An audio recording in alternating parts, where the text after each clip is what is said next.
Click register now. Fill in the required details on the form, from your ID number all the way to your contact details. Be sure to choose a strong password that you will remember. After filling in your details, click submit.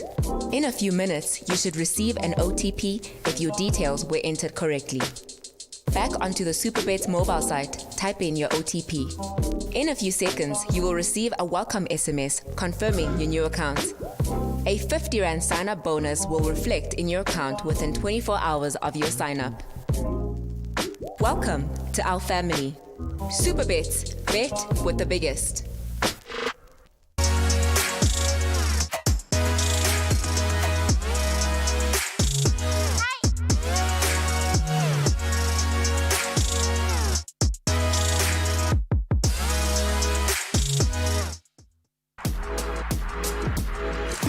You are watching Super TV, Open View, channel 150.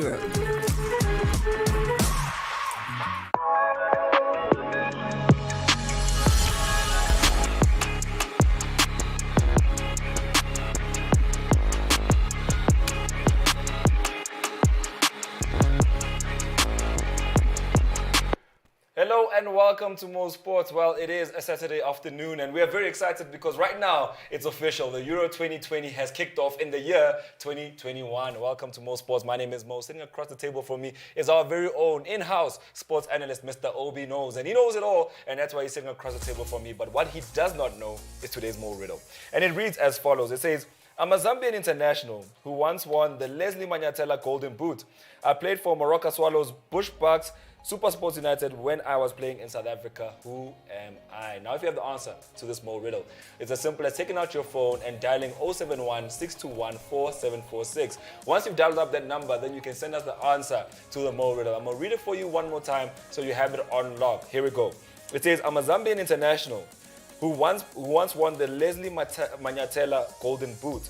I played for Morocco Swallows, Bush Bucks, Super Sports United when I was playing in South Africa. Who am I? Don't forget that number is 071-621-4746. And don't forget that while you're still on your phone, don't forget to SMS Super TV to 30978 because this is channel 150 on your Open View decoder. It's Super TV powered by Superbets, so that's why you have to SMS Super TV to 30978. Obi knows, what should they expect on today's show?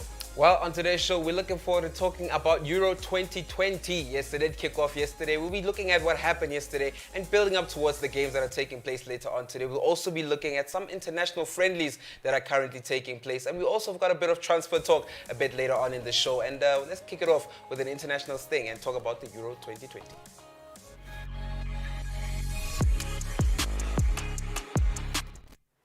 Well, the name of the venue was the Stadio Olimpiaco. Am I right? Olimpico. Yeah. Is that in Roma? Yeah. It's in Rome. So that stadium was in Rome, and they had a couple of Turkish players that were playing in Rome, and also some Italian players that also played in Rome for IS Roma. But that game was all about the Italians last night. Now, I wanted to take you through some of the stats in the build-up to the Euro. I'm talking about the qualifiers. Now, Italy are the second best attack coming into the tournament. They've scored themselves 37 goals in qualifiers. And funny enough, Turkey, not by any chance, were the best defense, having kept 8 clean sheets in the build-up to this game. So this was a second best attack facing the best defense in the preliminary in the qualifying rounds. So it was one of those games where when we had to make our decision yesterday as to who to put our money on, it's going to be a difficult one. I went for the goals, Obidos went for the defense, and he had the right to do so because Turkey, best defense. I mean, look at other teams that were involved in these qualifiers. We're talking about Belgium, who put together 40 goals in qualifiers. We're talking about your Germanys. We're talking about your Spain, who kept 90% of the ball in terms of possession. But going into this game, best defense, best attack. What happened, Obinos?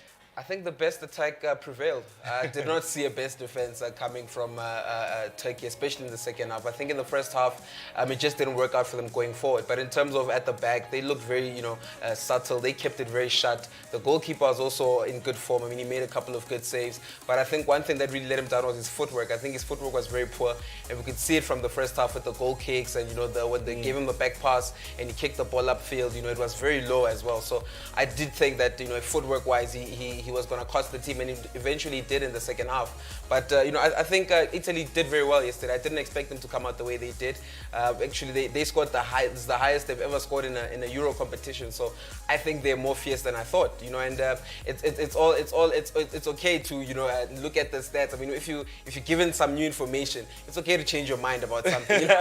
So I'm thinking I just might change my mind on what I thought about Italy. I mean they've been poor over the years. I mean they didn't qualify for the last Euro, so for the last World Cup. I mean, so it's one of those things that you look at and you think to yourself, are they a different outfit? And I think Roberto Mancini showed us yesterday that indeed Italy are coming back to their approach.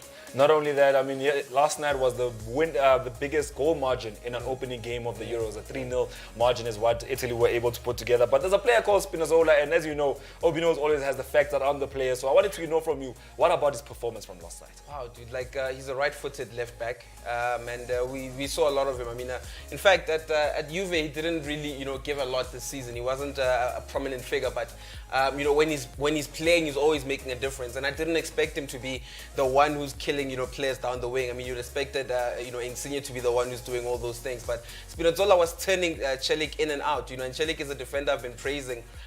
He's actually a national centre back from Lille, but of course, now that he's playing in a different setup, in a national team setup, there's two very good centre backs that they can depend on, and they decided let's put him on the right back position, which he wasn't really bad at, but yesterday was really exposed. I mean, Spinazzola turned him out most of the first half, and if you check at the handballs that also happened in that game, they were coming from Spinazzola's side, so he was very, very aggressive in terms of the attack. He was available in defense as well. I do think that he was the big difference maker in that first half. Just unfortunate they couldn't get a goal in the first half, but at least in the second half it all happened for them. All right, so let's talk a little bit about the pedigree of Turkey. Now, Turkey, their best finish came in 2008 when they finished in the semi-finals, and last time out in 2016 they couldn't go past the group stages. But the funny thing is, when I was looking through the facts and looking through the numbers, OB.KNOWS, Czech Tucson was their top goal scorer in qualifying, but he was nowhere to be found. Do you think the form of your favorite player, the striker, the man with the captain's armband, do you think that his form is the reason why Cenk Tosun didn't actually feature in the starting lineup?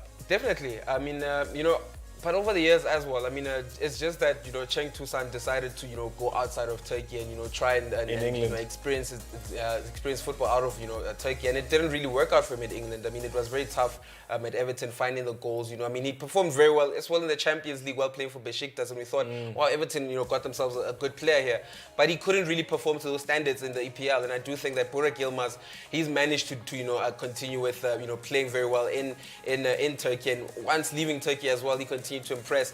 At his age as well, it was very hard for the coach to leave him out, and I don't really blame the coach for making that decision. It's a very great decision. I mean, he was a great player. I mean, he won the league over PSG. But let's move on and talk about Italy in more depth. I mean, we have to talk about the two players that really made a mark. But let's start off by talking about the team themselves. Now, ironically, their best finish ever in the Euros was in the year 1968, OB.KNOWS. And last time out in the competition, they got knocked out in the quarterfinals by Germany based on penalties. So looking at the whole makeup of the team, I know we discussed this a little bit before the kickoff yesterday, but after what you saw, do you think that Italy have what it takes to actually maybe match their best finish, or at least go all the way to the knockout phase and finish maybe in the semi-finals? I think they could. I think they really could, make some history this time around. I mean, the way they played, they forced Turkey to play the way they wanted them to. I mean, Turkey couldn't, Burak Yilmaz was not found in central positions quite a lot of times. He was not found in space. If he had space, he was closed down very quickly. So if this is something that they do consistently, which I would like to think so, looking at the amount of games they've played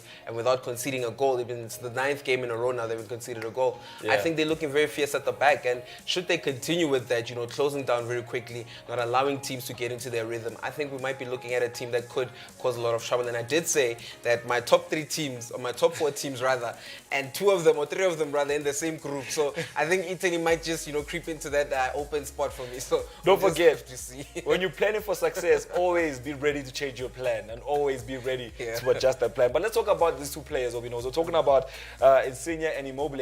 Immobile, a player that has not been able to transfer his form from club to international level. But under Roberto Mancini, something is happening there. I mean, Mancini's look like he's getting the best out of Immobile, and not only that, Immobile coming out of that game last night with a goal and an assist. Yeah.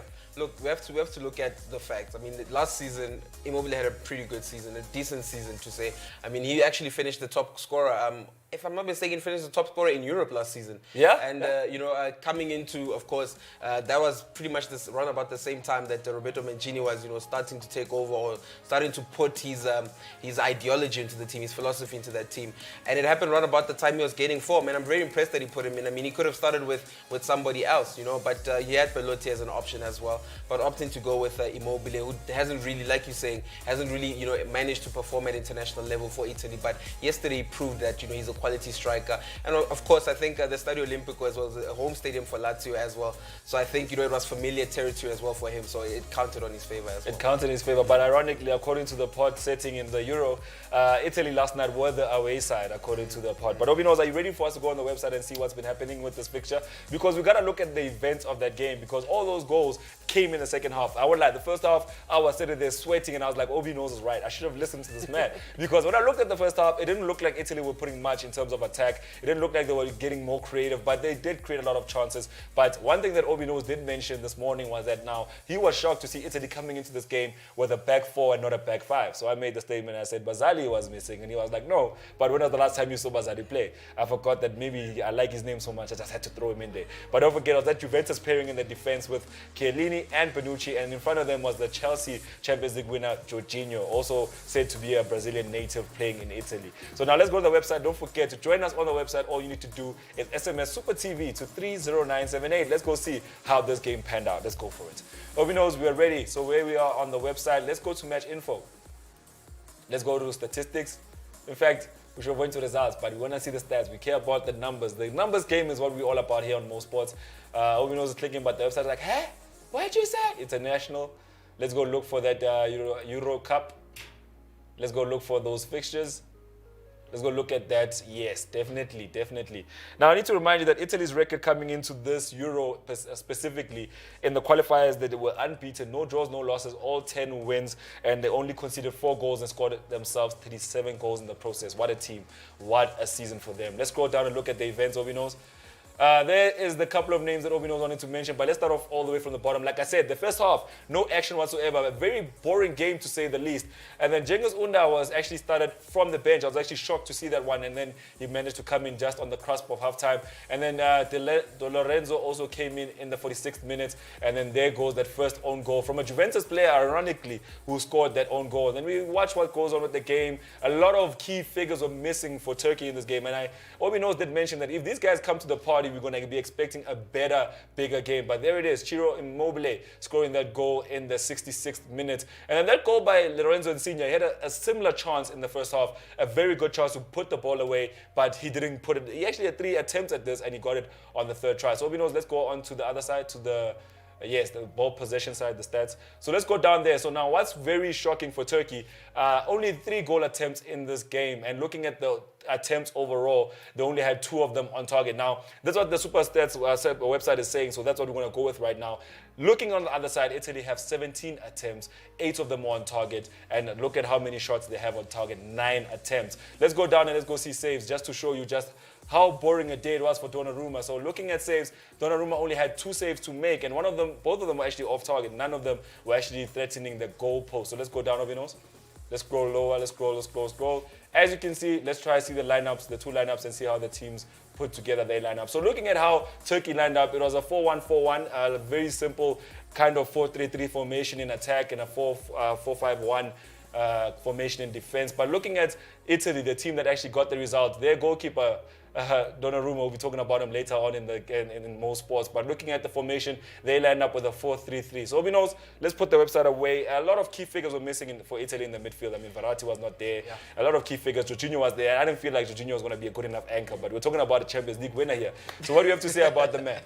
I think it was an impressive performance. I mean, looking at, like you are saying, he's the guy who likes to create from deep, and he's very good at that. And that's one thing he does at Chelsea. He's not a person who likes to get into the final third or carry the ball too long. He just wants to move the ball around, and that's one thing he's very good at, spreading the passes out wide. And that's what kind of allowed Spinazzola to be able to go beyond the halfway line, because once you get those balls in behind in between the channels, that's where you get your attacks, because you are playing with these wingers, playing with these right back. And Florenzi was very he was very proactive in going forward as well. So he had two wingers or fullbacks who were really throwing in numbers in terms of attack. So I think the passes from midfield, from deep in midfield, also created that opportunity for them to be able to get in behind the defense and get the crosses in. So it was a very good performance from him. I didn't think that they lacked in any shape or form. I think they gave a very decent performance overall.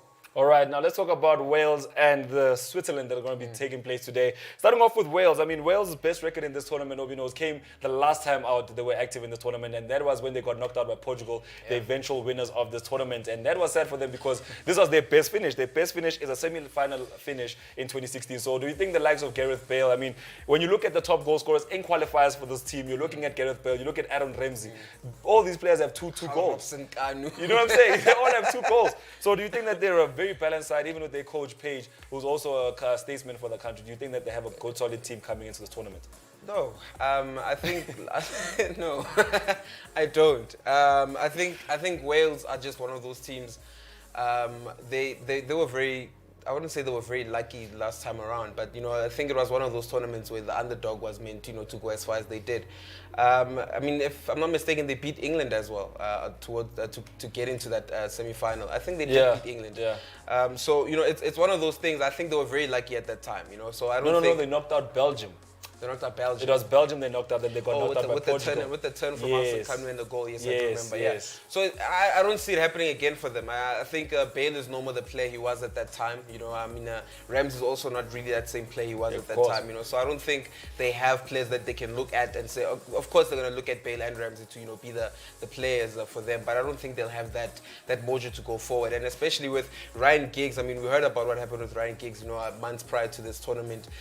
Now that meant he had to step down from his role as the manager of the team. So I think they're still trying to get used to the new manager, and I think it was a very late decision that also was made for the manager to come in. So I don't think they've got it under control in terms of his philosophy, his style of play. So I think they might just struggle this time around. All right, let's take a break because we are going over schedule. But what we'll do is that when we come back, we'll continue the conversation between these two sides and then see how the rest of Group A looks before we move on to the other matches taking place in Euro 2020.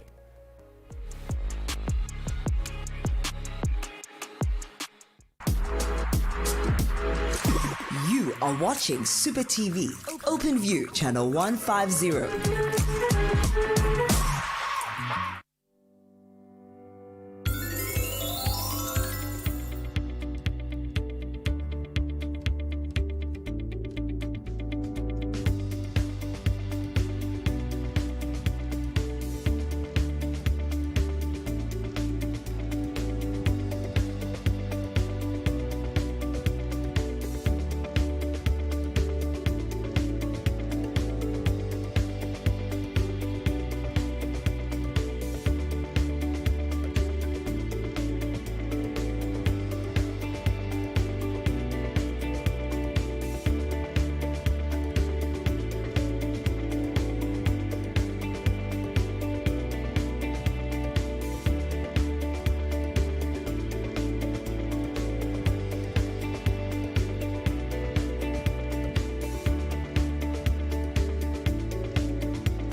You're locked into Super TV, only on OpenView, channel 150.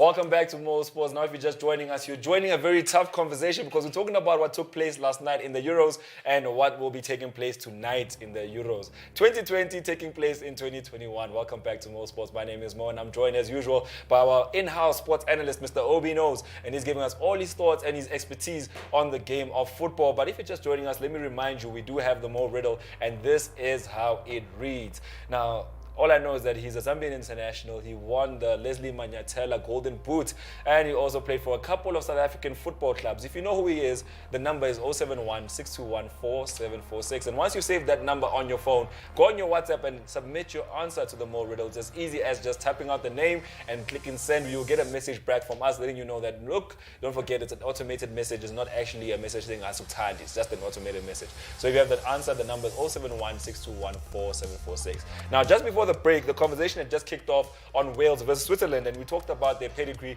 how they were knocked out by Portugal the last time out, the eventual winners of the competition, and how they performed basically overall. And OB.KNOWS did make a big mention of the managing situation in Wales. I mean, the last time out, Ryan Giggs was the man at the helm, but now they have Mr. Page at the helm, and he was actually, when you look at his coaching career, not a lot of big name clubs there that he managed, but he did manage the under-21 division of Wales, and now he's been graduated to the first team. So don't you think that graduation will be knows? Because I'm hoping it works, so that we as South African, we can go to South and be like, guys, do you see? Sometimes it does work. Just need to be patient. Do you think that it's a natural progression? I mean, if you work at a company and you're a marketer, and one day you wanna be the marketing director, you obviously feel like they should recruit internally before they look outside.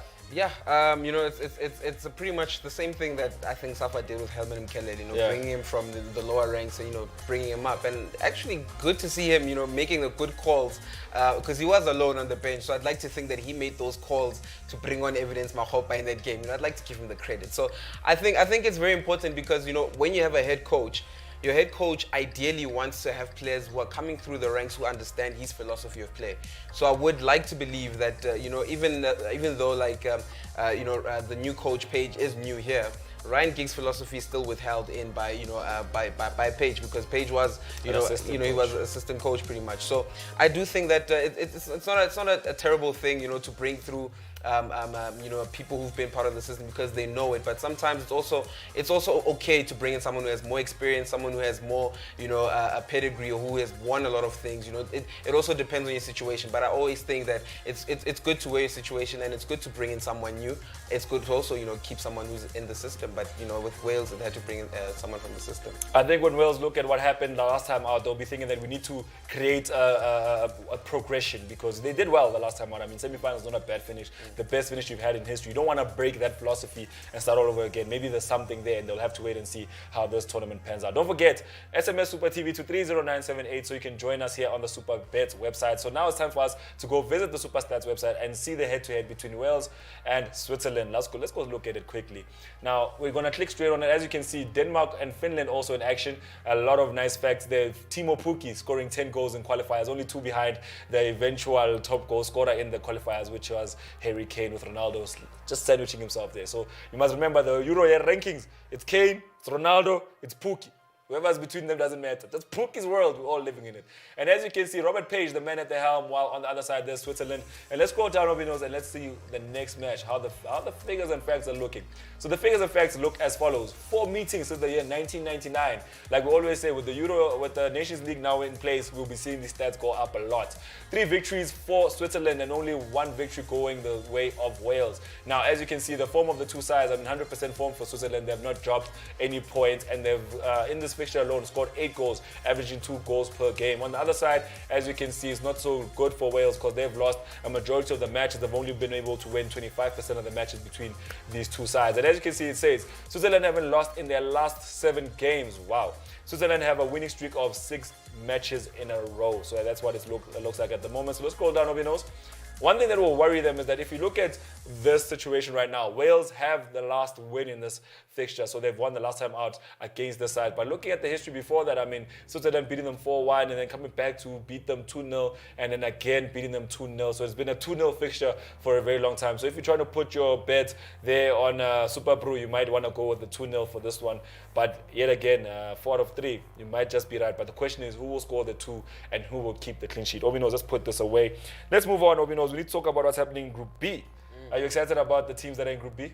Belgium, yes. Romelu Lukaku, of course. You know what I mean? I'm excited. I think this is possibly it's their last chance, their last big chance to win, a continental. Can I just jump in there quickly? Let's not jump the gun. Okay. Let's start off with Denmark. Yes. Okay. Let's start off with the Christian Eriksens. Let's start off with those big names, those Vestergaards. Let's start off there because Belgium is a big sandwich and you're going to consume it over a big amount of time. Let's start off with Denmark, OB.KNOWS. I mean, very decent squad, very decent amount of players. But is Christian Eriksen, are those names still big names? Talk to me about this team. Yes, I think Christian Eriksen has showed his worth. I mean, yes, of course, under Antonio Conte at Inter Milan, especially at the beginning, it didn't look like, it looked like Conte regretted making that decision of bringing him in. But I do remember that he scored a goal in the Milan derby. It was the Coppa, the Coppa Italia.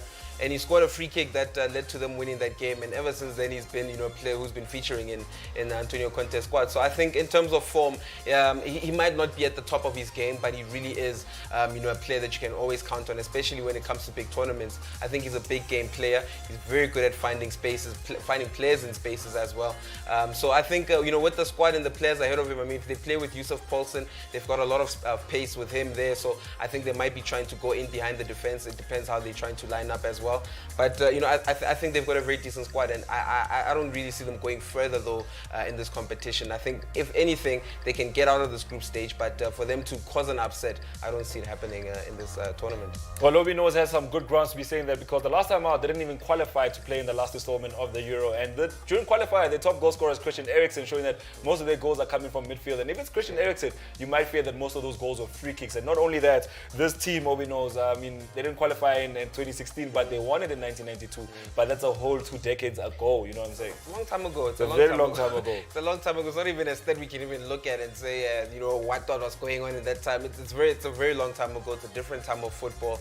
But I think they've still got a very decent squad. The squad that they have, they can at least do better than what they did last time. I mean, I heard that they hadn't scored 2 goals. They hadn't scored goals in such a long time in this tournament, and they scored the first 2 goals they scored were the first 2 goals they scored in a very long time in the tournament. So I think coming into this installment of the Euro 2020, they'll be looking to just impress a little bit more. So I think we might just see them make it out of the group stage, like I said, but I don't see them going any further. So OB.KNOWS reminding us of the big names that are going to be taking part for this side. You have your Kasper Schmeichels, your Christian Eriksens, your Højbjergs, your Christensens, your Yannick Vestergaards, your Braithwaite's. I mean, a lot of big names here. Yusuf Poulsen, a player that OB.KNOWS just mentioned, a lot of big names in the side, but not as big as the men I'm going to mention next. 10 goals in qualifiers, only 2 behind Ronaldo, only 1 behind Ronaldo, 2 behind Harry Kane. We're talking about the man of the moment, my favorite player. It's his world. We're just living in it. His name is Timo Pukki. OB.KNOWS. If I'm Denmark, am I scared of Timo Pukki's form coming into this tournament? No. First, in fact, yes, maybe you could be. He's a player that you can look out for. But I mean, we saw with Timo Pukki in the Premier League with Norwich. With Norwich. I mean, he seems like he's a player who can perform for you in certain days. But when it comes to the most important times, it doesn't really give you a lot. Also, kind of really depends who he's surrounded by. You can't really expect him to be doing everything. And I think he's always surrounded by a much weakened side. I mean, Norwich City in the EPL.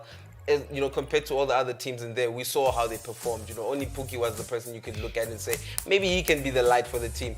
But at Finland, it's pretty much the same thing. So I don't really see him being a threat. I don't see him getting, a lot of exposure onto the ball. I think Pierre-Emile Højbjerg has proven to be a very solid midfielder who can break down defenses. And I think with him in that midfield, it might be very hard for, Finland to be able to penetrate that defense. So we'll have to wait and see. But I don't really think that Pukki will be much of an influence. OB.KNOWS spitting facts. Don't forget, they are the debutants of this tournament. It's their first ever appearance in the tournament, and they make out of the 55 teams, countries in Europe that can feature in this tournament. They are now the 33rd team to make an appearance. So now let's move on to the website. Let's go see the head-to-head for the next big fixture we're talking about. I'm talking about Belgium versus Russia. Don't forget, Russia last won it in the first installment of the Euros back in 1956, if I'm not mistaken, and they haven't won it since. And when they won it, they were still the USSR. So they haven't won it under the name Russia. Let's go see it there on the website, OB.KNOWS. Let's go click on them. Belgium, the world number 1. I mean, OB.KNOWS, let's give Denmark. We're looking at Belgium and Russia. We've already looked at this.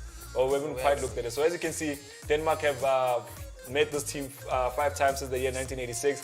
4 victories for Denmark, 1 draw, and no victories for Finland. That's why OB.KNOWS is very calm about this one. He's like, looking at their form as well, 17%, 3 losses in their last 3. And looking at what the 3 information points have to say, Finland haven't won in their last 6 games. Very tragic. Finland have lost 3 matches in a row. When playing at home, Denmark have not lost to Finland in 3 encounters. OB.KNOWS, let's go out. So already it's not looking good. What OB.KNOWS was saying is much very strongly fact, because he's not even writing them into the books. But here it is, the world number 1. We're talking about Belgium. You take a deep breath for Belgium. I mean, at this point in time, golden era, all the big names are there, but they have not been able to do anything about it. Last time out, they got knocked out by Wales. But here they are, as you can see, under the tutelage of Roberto Martinez, and looking at what's happening with them, their form is at 83%, 2 draws and 4 victories. They've met this team 6 times, and like the previous stat, as you can see, Belgium have not lost to Russia since 2002. So as you can see, it's a whole 6 games played, 5 victories for Belgium. And looking at the form of Russia, not very inspiring also, 58%, 2 losses in there, 1 draw and 3 wins. Those 3 wins not coming in succession. So, let's put it away. Let's talk about these 2 sides. I mean, Roberto Martinez, the biggest talking point of this game. I mean, do you think that he's done well with the Belgium squad he's been given? I know your answer already, but I want the people at home to hear it too. No, no. I think they gave this golden era to the wrong man. I think with a team like this, you're looking for someone who has a lot more experience and who has won something, But this is what he had to say as he spoke to the media yesterday. He says, we've got a group that's even more experienced, and you grow with expectation. I don't think this team will suffer because of the expectation. I think this is a team that needs to be really good to defeat the opposition. That's the only focus we have. And he's right. Of course, the team really need to work hard, to win the games that are facing them, But I just don't think he was the right man for the job at the beginning. I don't know why he wasn't trusted with, the role to give, almost said Sweden, Belgium, a trophy. I mean, he's not done anything well. I mean, you look at his form in the Premier League. He coached Wigan Athletic. They were relegated. He went on to coach Everton, and that was the time Everton were investing quite a lot of money in the club. Didn't really do anything there. So I don't know what earned him that credibility for them to be able to take this guy and say, we're going to get this guy to coach Lukaku and coach Hazard, and coach De Bruyne. Why this guy, And then you bring Thierry Henry to be his assistant coach. And Henry leaves to go to Monaco and flops as well. And flops as well. So I think if this was Safa, we'd be blaming Safa. But we have to blame the Belgian Football Federation for this one, because I think they should have got a different manager, someone who had a better idea. Right now, it might be a bit too late looking at the age of the players. I mean, most of the players, especially the defensive side of the team, they're aging. Company is already retired. You've got your Vertonghen in there, Alderweireld. They're all, going out, right now. So I think they wasted a golden age, and if they don't win this tournament, or at least get into in fact, they need to win it. There's no getting into the final. They need to win it in order to say that their golden era was a success. OB.KNOWS is speaking facts, because now looking at their stats and their qualifiers, they didn't lose any games, they didn't draw any games, they won 10 out of 10. They are the top goal-scoring side of the qualifiers, scoring 40 goals and only conceding 3. So it's a sad stat. I mean, on top of that, Lukaku scored 7 goals in qualifiers. Their best ever finish in the Euros, they were runners-up in the year 1980. So not even this golden era was able to match that, at least, because they got knocked out in the quarterfinals in 2016 by Wales, like I said, and they lost that game 3-1. So OB.KNOWS speaking facts once again. Let's take a break, and when we come back, we'll continue the conversation. But this time, we're looking at Asia and their qualifiers.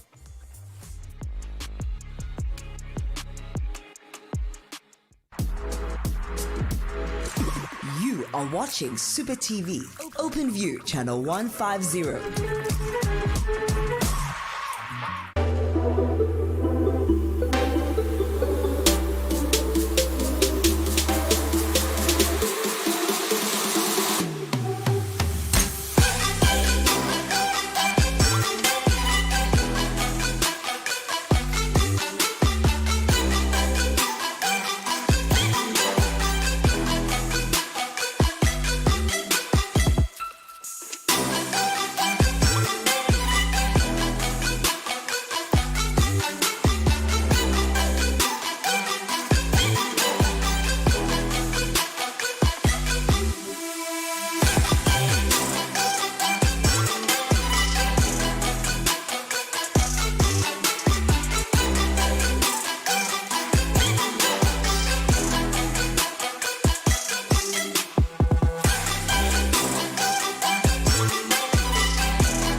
popa with super bets. Simply SMS Super TV to 30978 and start playing.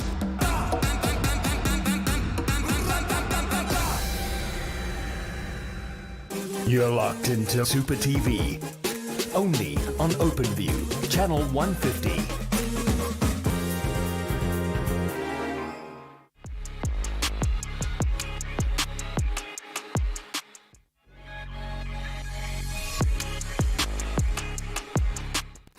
Welcome back to Mo Sports. Now, if you're just joining us, you are a bit too late for the Euros, but you're joining us right in time to talk about the international friendlies and what's happening in the Asia World Cup qualifiers. Welcome to Mo Sports. My name is Mo, and sitting across the table from me is our in-house sports analyst, Mr. OB.KNOWS. He knows it all, and hence he's here to share some of his knowledge. But before I get ahead of myself, let's just go and remind you on how to participate with the Mo Riddle. Don't forget, this is channel 150 on your OpenView code at Super TV, powered by Super Bets. And alternatively, you can check us out on YouTube, everybody. And hey, if you go on YouTube and search for Super TV, make sure that while you're watching this, make a split screen, go to YouTube and say, if you're already on YouTube, you already know what I'm talking about. Our page is very lit, so make sure you check out our page. But the Mo Riddle today goes as follows.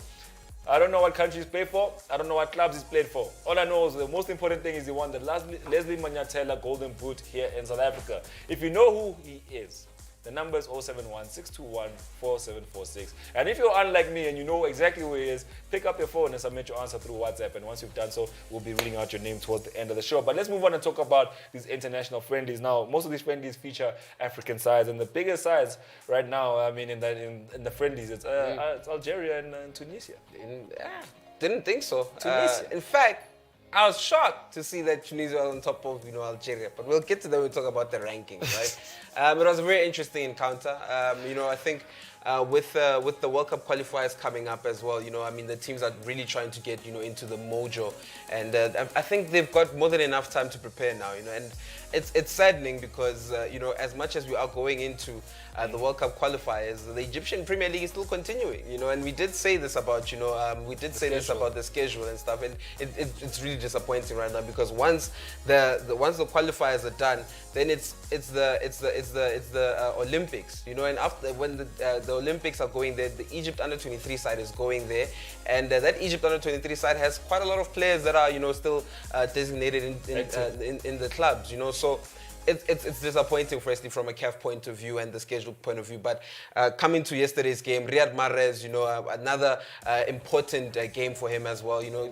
Captain of the team as well. I think it's important to mention that he's such a leader at his team, and at Algeria. What he's been doing in the English Premier League since obviously getting there has been great for African footballers to also look up to him. So I think he's one of the players that we don't really talk about a lot, simply because he plays for Man City. He's under too many shadows, but I think we need to give him the credit he deserves right now. But he's a big player. If you ask me, when he moved to Manchester City, he was the big signing of that time. But this match was interesting for another fact. There's a player called Belaili. I'm not sure how to pronounce it. Belaili.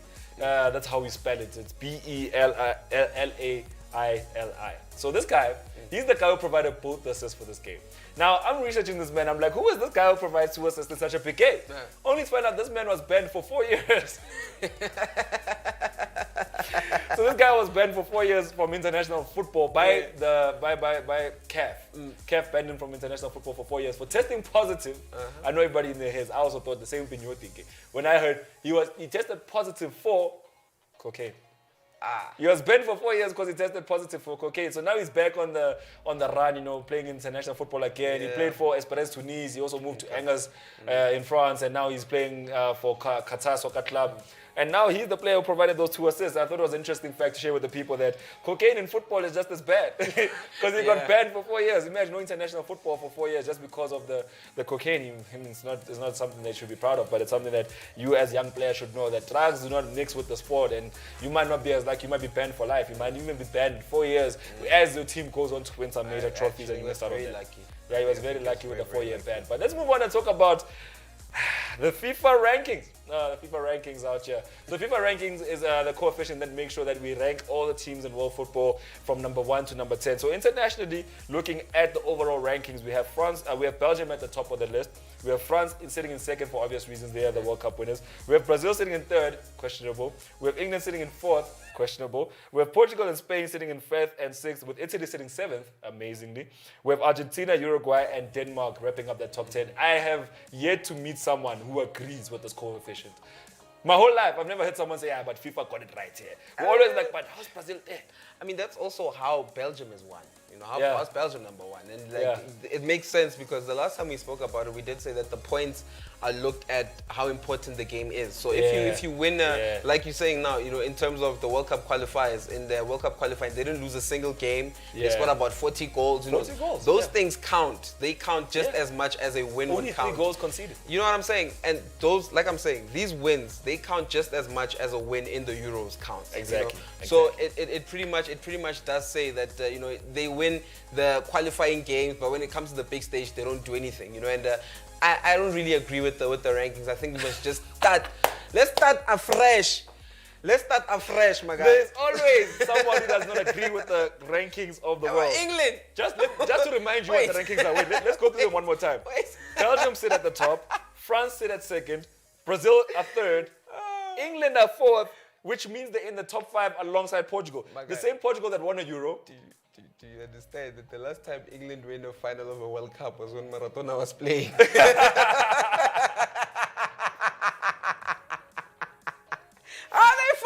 They're fourth, almost. And look, they're in good company. I mean, look at this. Look at this. Belgium. France are the World Cup winners. They're sitting in second. Brazil won the last World Cup in 2002. They're sitting third. England, like you said, when Maradona was still playing. Portugal, current Euro holders. Spain, 2010 World Cup. 2 Euros next either side of it. Italy, 2006 World Cup winners. Argentina haven't done much, but they did show up in the 2018 World Cup final against, I think it was Germany. Yes, against Germany. Uruguay, a team that has actually been in the knockout phases of most of the tournaments, and they've actually been performing well in South American competitions. And then out of the blue, Denmark. But let's move on and let's talk about Africa. Denmark is crazy. Let's talk about Africa, because Obi knows this is what we're here for. Yeah. Africa, who's sitting top of the table? Well, in the African rankings, we actually have a graphic ready up for that African ranking, and at the top is Senegal. Surprisingly so. Senegal are at the top, and Algeria. I almost said Tunisia. No, Algeria are sitting in fourth, right? But look at it. It's Senegal number 1, followed by Tunisia, surprisingly. Nigeria sitting third. Fourth is Algeria. Fifth is Morocco. Sixth is Egypt. Ghana in 7th. Cameroon in 8th. Mali in 9th. Cote d'Ivoire in 10th. Burkina Faso is sitting there in 11th. Congo DR, which is the Dem Republic of Congo, they're sitting in 12th place. And then you've got Guinea sitting in 13th. Cape Verde, on top of Cape Verde Islands. Islands, my guy. We probably have a bigger population than these guys just in Gauteng. And they're sitting right on top of us. All right, so for those super viewers at home, let me put this in context for you, because Obi knows gave you the rankings of Africa from 1 to 15. Let me give it to you in the world rankings, how these guys fit into the world rankings.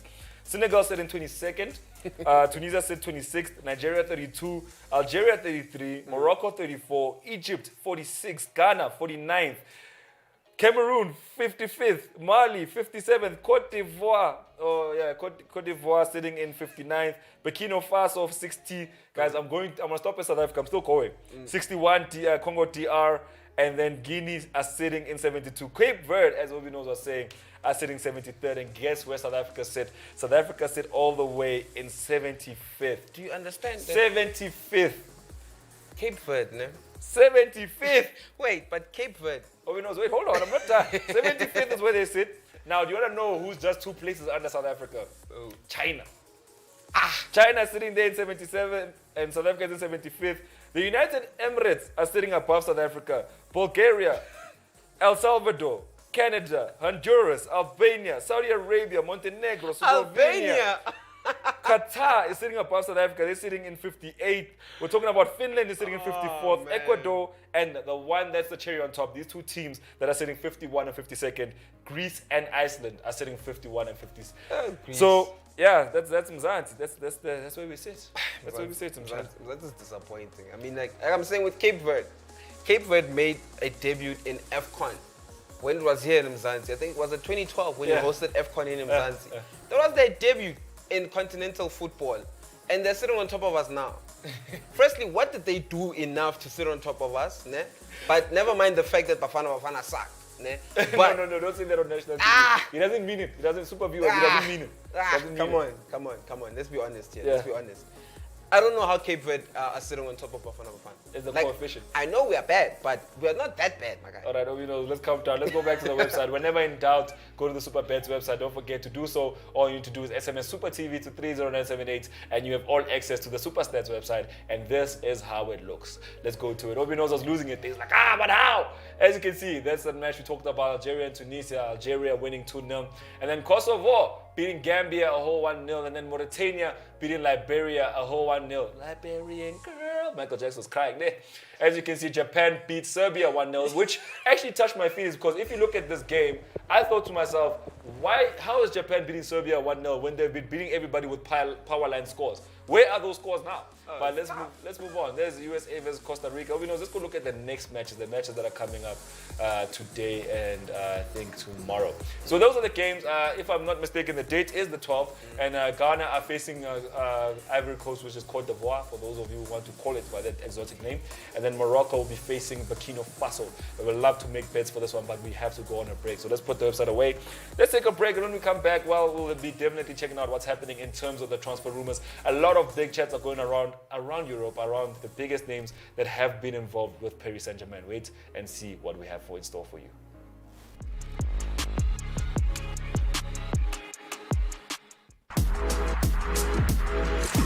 You are watching Super TV, Open View, channel 150.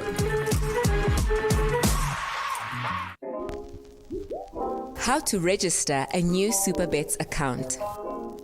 SMS Super TV to 30978 and you will receive an SMS with a sign-up link. Click the link you receive, which will direct you to the SuperBets mobile site. Click login. On the pop-up, click register now. Fill in the required details on the form, from your ID number all the way to your contact details. Be sure to choose a strong password that you will remember. After filling in your details, click submit. In a few minutes, you should receive an OTP if your details were entered correctly. Back onto the SuperBets mobile site, type in your OTP. In a few seconds, you will receive a welcome SMS confirming your new account. A 50 Rand sign-up bonus will reflect in your account within 24 hours of your sign-up. Welcome to our family. SuperBets, bet with the biggest.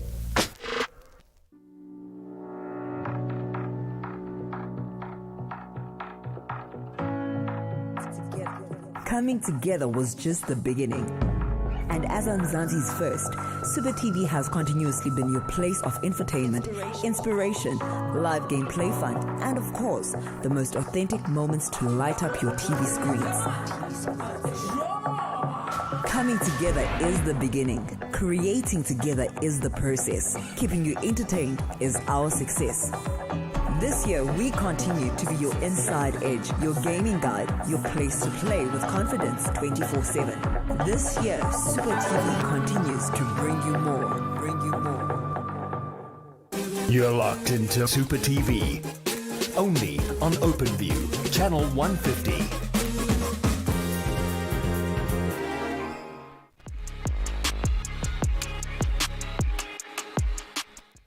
Welcome back to Mo Sports. We're coming to you live on channel 150 on your Open View decoder, Super TV powered by SuperBets. And you can stream us as well through Facebook by just searching for the name Super TV and following our page. Or alternatively, you can go to our YouTube channel. It's Super TV. That's all you need to search. You'll see Debs doing this and Nobi and myself and everybody there. And you can click and look through and see that, hey, get pop, I got that. So let's go see what's happening with the Mo Riddle before we get ahead of ourselves and talk all day about the YouTube channel. Now, the Mo Riddle today is about a player that won the Leslie Manyatela Golden Boot, and yeah, he did play for a couple of South African clubs. And if you know who he is, unlike me, go on your WhatsApp right now and just save the following number, or go on your phone, save the following number rather, and the number is 071-621-4746. Once you save that number, go on your WhatsApp and send us the answer. And it's as simple as typing it out, clicking send, and you could definitely be here joining us on Mo Sports. Definitely. It's happened before. People have answered the riddle and wound up on Mo Sports. It happens. But let's talk about the Euros. We've talked about the Euros. We've talked about the international friendlies. Now we're talking about the rumors. I'm so excited, actually, my head is going back and forth because, like Paris Saint-Germain in this transfer window. I was about to say, what Back was as a a rumor? Dog, boy. What you thought? With like, oil, boy. Already, like, do you realize? Oil. But think of it first of all, OB.KNOWS. I mean, it's not even been, we're not even into June proper.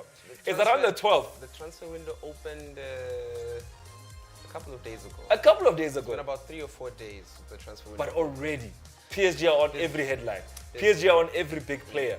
PSG, like, we usually used to Juventus doing these things, like, no, pull him on the free, you know. But for PSG to have done it, I mean, PSG have come into this. I feel like one thing that PSG is very ticked off about, the past 2 seasons, a team that has not been able to get into the semi-finals of the Champions League, they've done it twice. Yeah. In 2 seasons. And not only that, the season before, they were in the finals and lost them. So they're feeling like, while the iron is hot, we need to strike. I mean, the threats about Kylian Mbappe leaving, there's all these things. And one of the things I want to talk about, I mean, the biggest thing that OB.KNOWS and I have to talk about is the goalkeeping department. Yeah. Why are they not happy with the man between the sticks? I don't know. I honestly do not know. Is it the age? It can't be the age. I think Keylor Navas still has a good 3 or 4 seasons to go. I don't Some see him. good quality seasons. Quality seasons at the top of his game. We're talking about someone who won the Champions League 3 times, OB.KNOWS. We're also talking about Areola, who's coming back from loan from Fulham. He's coming back into the team.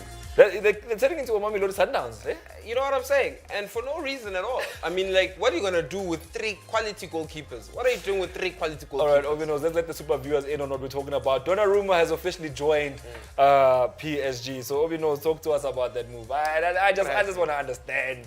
I'm not happy. I'm not happy with the move. I'm not happy with the move. I think, in fact, I'm trying to think of a team that needed Donnarumma. It's very hard to think of a team that needed at the top, right? A team at the top right now. There's no team at the top that needed Donnarumma right now. There's none. You look at Man United. Man United are looking at Dean Henderson right now. You know, they've brought in Tom Heaton to come and I don't know what's going to be a backup. Is De Gea leaving? Looks likely. Real Madrid have Thibaut Courtois. He's proved himself. Ter Stegen is there, and Barca also looked at Donnarumma, but they were like, Ter Stegen is not leaving.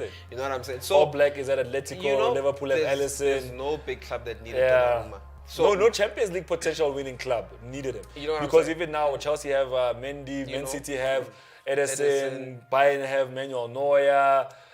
If anything, if he had went to Bayern, then it would have made a little bit more sense. Because Manuel Neuer he's like 30, 36, he's 34, 35. But he's still got another 2-3 seasons left in him. So I feel like it was a bad move from the get-go, And obviously AC Milan, I'm glad that they acted very quickly, picking up Mike Maignan from Lille.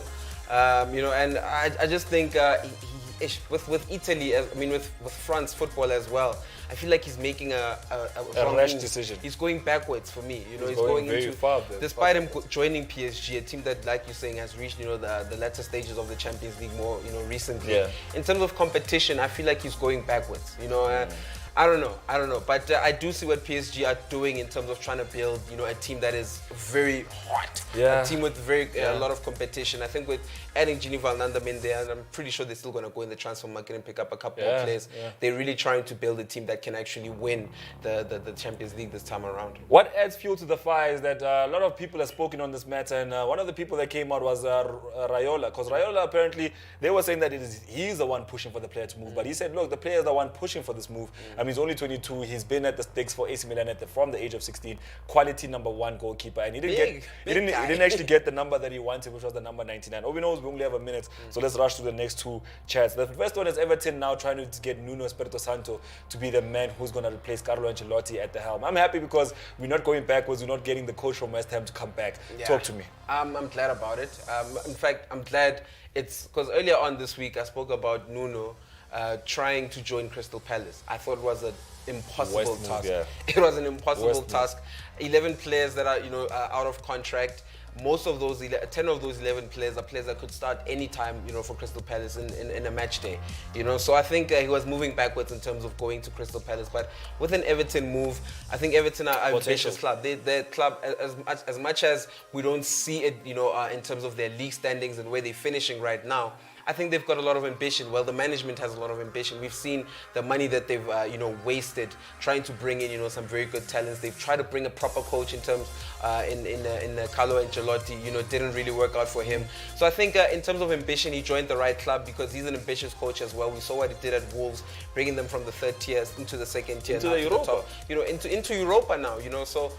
I don't know. I think the move to Everton might just be a way better move than going to Crystal Palace. I don't know if he'll be successful there, looking at what's been happening at the club, but I do think that it's two ambitious parties coming together. Hopefully, it can work out.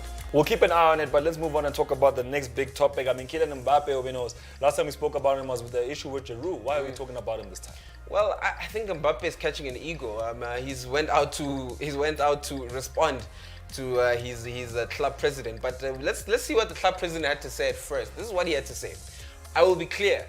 Mbappe is going to stay in Paris. We will never sell him, and we will never leave, and he will never leave on a free transfer. Mbappe has everything he needs in Paris.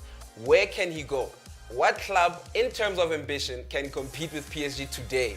All I can say is that things are going well, and I hope we can reach an agreement on a new contract. That is what Nasser Al-Khelaifi had to say. That's the president of PSG. For me, sounds a bit very cocky. It's like saying that, we know definitely, Mbappe is happy here, he belongs here, he's going to stay here, It sounds like he's a prized asset and he's owned by PSG, For me, that's what it sounds like. And Mbappe had to come out and respond, and he didn't really need to come out to respond. But he came out and he went to France Football, and this is what he said. He says, I have to make the right decision, which is difficult, and give myself every chance to decide well. I am in a place where I like myself, feel good, but is it the best place for me? I don't have the answer yet. Clearly, Mbappe, he hasn't signed that new contract that he was given. He's saying that in the media. I think he wants to leave. Like, he's been saying that, he wants a new challenge. And I don't think he's trying to disrespect the club in any way. I think he's been at the club for about 3 or 4 seasons now. He's done very well at the team. And like Jadon Sancho had a gentleman agreement with Dortmund that, when you get to a certain term or point in my contract, please let me go. And that's exactly what we're hearing of right now. And I think it should pretty much be the same thing with Kylian Mbappe, because he's given you everything, but the club is just not getting to where it wants to be, which is winning the Champions League. So I guess maybe they might force to keep him for one more season, but what more do you get from a player when you force him to stay at the club? I think it's just bringing out the worst out of the player. So I don't know what the decision might be, but I don't see Mbappe leaving the club anyway.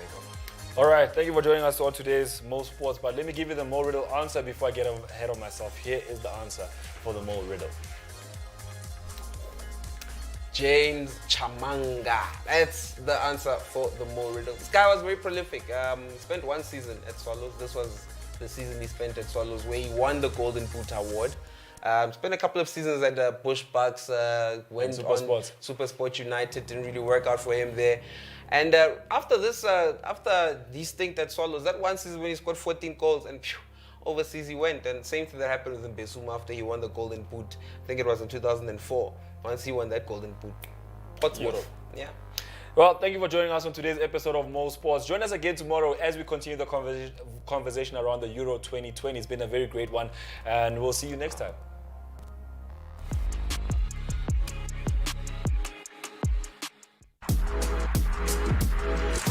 You are watching Super TV, Open View, channel 150. Love to play?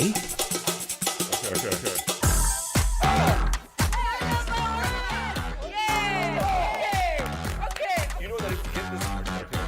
Yes, if you get this, Okay, here's my logic.